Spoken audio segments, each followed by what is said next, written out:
Welcome back to Cloudy Cinema. I'm your host, and man am I pumped to rapid fire through this explainer with you guys. Please do me a huge favor, hit that like button, subscribe, drop a comment, and share this around as we unpack the absolutely terrifying climax of episode 6. We've got a lot of ground to cover. We're mapping out the hidden lore, those subtle universe-building clues, and literally everything you need to know heading into the final 2 episodes. Let's get into it. So we gotta start with that chilling hook. Just one word: run. I mean, after watching Homelander inject that V1 serum, actually becoming an immortal god and blasting lasers into the sky, seeing a completely defeated Billy Butcher just utter that single terrifying word to the team, it's wild. It completely flips the power dynamic of the entire series right on its head. And look, it's no surprise that episode 6 is currently rocking a massive 8.8 rating on IMDb. It's crystal clear the showrunners have perfectly set the stakes to an all-time high here. For us hardcore fans, this episode delivered on literally every front. It perfectly balanced that deep character drama with this overwhelming sense of impending doom. Okay, so today we are totally bypassing the basic recap and diving straight into the mystery box. We'll be hitting Homelander's terrifying new reality, hidden lore and comic clues, where the heck missing Ryan is, Soldier Boy and Stan Edgar, and finally, top theories for the finale. We're tackling the 5 biggest unanswered questions the finale absolutely must address. All right, moving right into part 1, Homelander's terrifying new reality, the 35th trial, and the V1 success.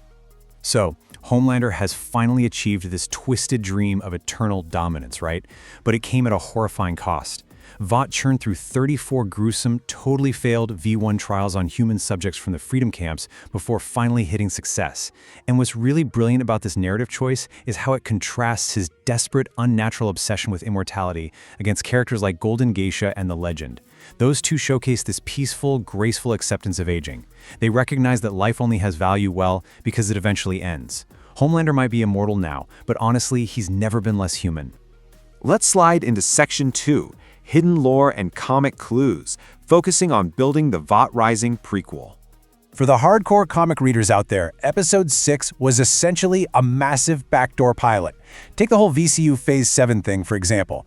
That entire sequence at the VMC, which, by the way, was a hilarious parody of AMC theaters, was just packed with lore dumps. It confirmed the VCU Phase 7 while brilliantly mocking our modern, corporate-dominated cinema landscape with those ridiculous popcorn buckets and endless sequels.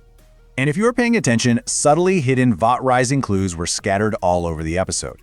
We had the Legend's fantastic return, heavily parodying legendary producer Robert Evans. We learned about Bombsite's really dark history in the 1950s V1 meth trials. We got the introduction of Golden Geisha and her undercover Geisha legacy. Plus, if you looked super closely at the background posters, you caught nods to old-school soups like Torpedo and Merchant Mariner. The showrunners are just seamlessly seeding the historical Vought roster right before our eyes, and it is awesome.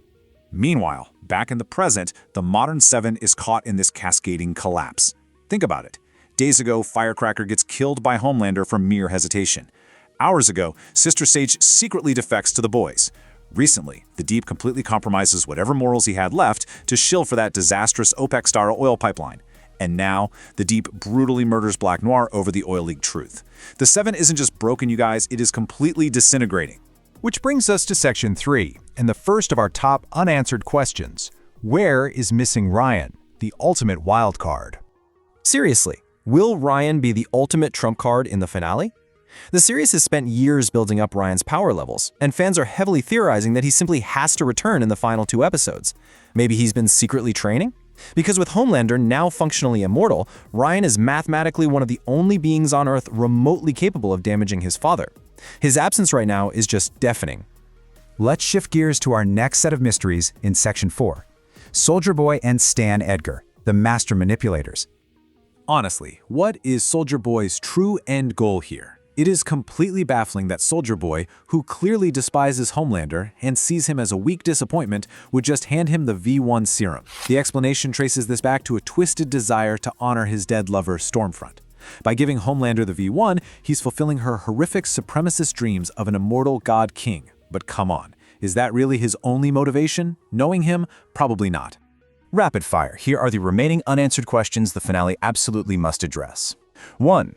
What is Stan Edgar plotting behind the scenes for a post-Homelander Vought? 2. Where are Marie Moreau and the immensely powerful Gen V supes who could easily sway this entire war? 3. Are Off-Father's terrifying divine revelations actually real, or are they being artificially manipulated by someone else? And 4. Based on that trailer footage, will Homelander actually take over the Oval Office and assassinate the President of the United States? Which perfectly sets up our final section, top theories for the finale, specifically speculating on Homelander's mortality. So did the V1 injection trigger Homelander's only fatal weakness? Hardcore fans noticed a massive clue in the final seconds of Episode 6. As Homelander shoots up into the sky, his laser vision aggressively glitches out. Now this visual perfectly mirrors his weakened reaction to the weaponized enriched uranium back at Fort Harmony. This is a massive tell, guys. And this sets up the ultimate fan theory to defeat him in 4 brutal steps. Step 1, lure him into an inescapable reinforced trap. Step 2, Soldier Boy unleashes his radioactive blast to literally burn the V right out of Homelander's veins. Step 3, they immediately expose his weakened body to that Fort Harmony enriched uranium. And finally, Step 4, deploy Frenchie's anti-soup virus for the final blow. It is a cascading all-or-nothing attack. But, perhaps the most poetic theory of all is this. The cruelest fate for a god is surviving as a powerless, mortal human. What if they don't kill him? What if they strip his powers entirely, forcing the ultimate narcissist to live out his days as the frail, average human he so deeply despises? For a guy obsessed with being worshipped, being ignored as an ordinary mortal would honestly be a fate far worse than death. And that brings us to the end of this deep dive, but I want to leave you with this final thought. Could Butcher's genocidal hatred for Supes ultimately make him a worse monster than Homelander in the finale? Let me know your thoughts down in the comments below. And please remember to like, subscribe, and share this Cloudy Cinema explainer to help the channel grow. I've been your host, and I will catch you guys for the highly anticipated finale. Stay tuned!